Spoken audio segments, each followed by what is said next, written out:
Hello everyone, it's Brandon here again for another video. In today's video, I'm going to be answering the question, how can you tell if someone you know has bipolar disorder? I've had a lot of people give comments over the years, either saying that they themselves think they might have bipolar disorder, or a family member or a loved one has bipolar disorder, or they think that they do, and they're looking to understand, is this actually bipolar disorder? Is something else going on with the person? So I figured it's time to go ahead and make a video about this because there aren't too many great resources online. There always can be more information, and I figured maybe me giving my personal input and story may help you and give you a bit of value to understand what this is like. So, I was diagnosed with bipolar disorder about 5 years ago. And when I was diagnosed, it came about by me experiencing my first manic episode. Now, for me, it was no question of whether or not I have bipolar disorder. Really, once I got into the hospital, it was pretty clear. In like less than a week, I think they already knew exactly what it was. And that's because I have type 1 bipolar disorder, which means that my manic episodes are more severe. So the symptoms are pretty easy to see and understand. A lot of the symptoms that I experienced were talking a lot more than before. I was, more sexual than before. I had less inhibitions in a sense, like I would say things in front of people that might be really shocking, whereas before the experience, I was kind of reserved as far as how I expressed myself to other people. I was a bit socially anxious, and I never would have said and done many of the things that I did in a manic episode if I weren't experiencing a manic episode. Also, another thing, I was experiencing spiritual delusions in a sense. I had the thought at one point that I felt so good that it kind of made sense that I was Jesus Christ. Um, and this is a common thing that happens with a lot of people. It's like you will feel some type of spiritual energy or well-being or hyper euphoria, and it's very easy to make that quick leap and think that you're some type of divine being or something that came down from the sky, and here you are, and you're in your new life. That's something real that happens. I began spending money more loosely. That's happened even in my manic episode that I had last fall, last winter. I went from being a very frugal person, saving up thousands of dollars that year previously, and investing it in real estate. As soon as I had a manic episode, I gave away like all of my savings to people. I wasn't even buying it, buying things for like any selfish purposes. I thought that, it was my job to provide for people, and it really was a quick change for me, from what my normal personality is like. Other things that can happen, some people do experience anger when they're in a manic episode, and this is something that you can also pay attention to. I'm not going to speak too much about that because I haven't personally experienced that symptom. I'm a pretty pleasant manic. I won't really have any, intense bouts of anger and lash out at people, but I've heard that can be a thing. So I've already went over some of the biggest things. Other things you can look at is possibly a decreased appetite, or it seems like the person doesn't need to eat as much. That happened for me. Also, this is a key thing. When someone's in a manic episode, they are going to sleep less. They're going to need far less sleep. And on the flip side, when they're in a depressive state, they will probably begin sleeping much, much more than before. But anyway, so I've given you a lot of signs and symptoms and ways of understanding what a manic episode is like. I didn't describe to you why this is important. So, bipolar disorder is really characterized by two different key states, two kind of emotional or like energetic states that the person will operate in at the extreme. So, the illness used to be called manic depressive illness, and this was a very good name for it because bipolar disorder is characterized by manic states and depressed states. Most people can understand what a depressed state is, what that is like.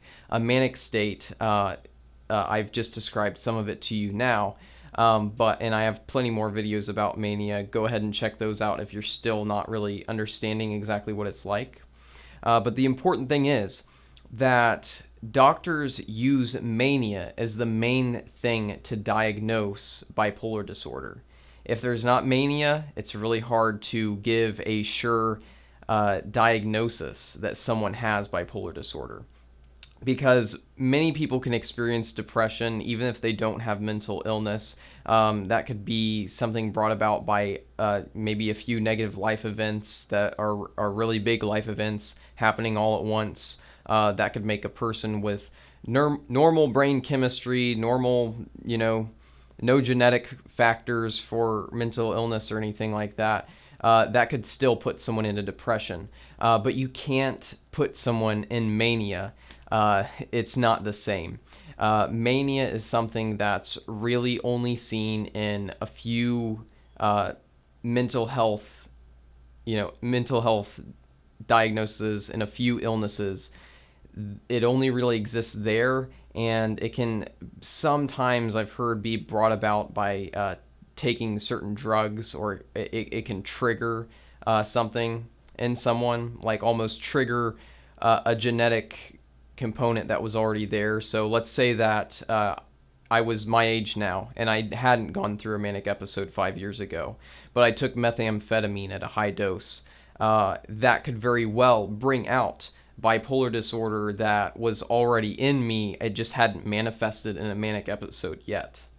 But anyway, doctors use mania as the key to making a surefire diagnosis. And I've just described a little bit why, because depression is a lot trickier. It can apply to many more people.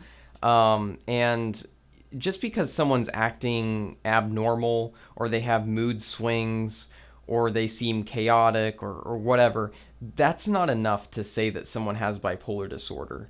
I know some people who might be watching this, you might be kind of searching to see if someone you know has bipolar disorder, and I want to just give you the advice: don't go trying to find that this person is bipolar.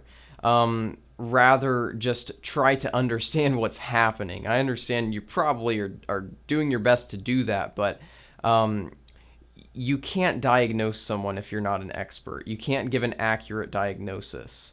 Even if I, being someone with bipolar disorder, were to see someone behave in a certain way, I could maybe say if I thought that they had it, but there's no way that I could say for sure without seeing, without like watching them live for like a couple weeks straight and being with them the whole time. It would take me that long to say for sure, because I'd really have to see, okay, are they having this symptom of mania? Are they having that symptom of mania? Blah, blah, blah, blah, blah.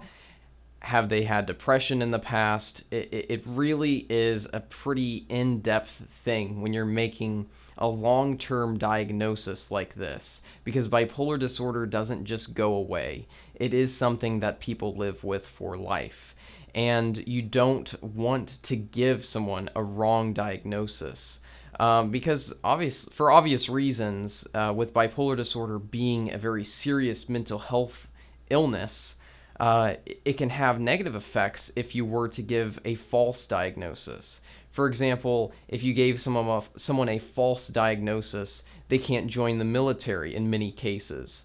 They can't do certain things, and you don't want to limit someone if it's just something else that's going on.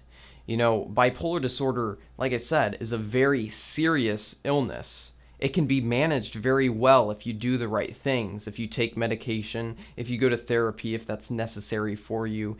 And if you have a good support system, you can really overcome many of the negative things that come by having this illness. But just be careful if you're trying to label someone as bipolar, because you really want to be sure that they are before you do that. Because a false diagnosis will only hurt someone. A correct diagnosis can surely help someone find the help that they need. And if I had any recommendations, I would say look into what the symptoms of mania are on your own time beyond what I've described here. And you really want to get a person who you think might have bipolar disorder in to see a medical professional, in to see a doctor or a psychiatrist or a psychologist, because that's when you can really start to know for sure. But anyway, I hope that this video has given you some more information about bipolar disorder. It's a very important thing. If it is something in your life or in the life of someone that you know and love, it's important to know what's going on. So I really wish you guys the best. Whether you have bipolar disorder, you think a family member has it, whatever. And I would just like to say that you can overcome it, or they can overcome it, with the right support and the right steps in the right direction. So if you have any questions for me about bipolar disorder, go ahead and ask them in the comments. I really enjoy helping people out who have been affected with the same thing that I have. And I have, over the years, acquired quite a bit of knowledge about the disorder, and I just love helping people out with it. So anyway, hope you guys have a great day. Thanks for watching the video all the way through.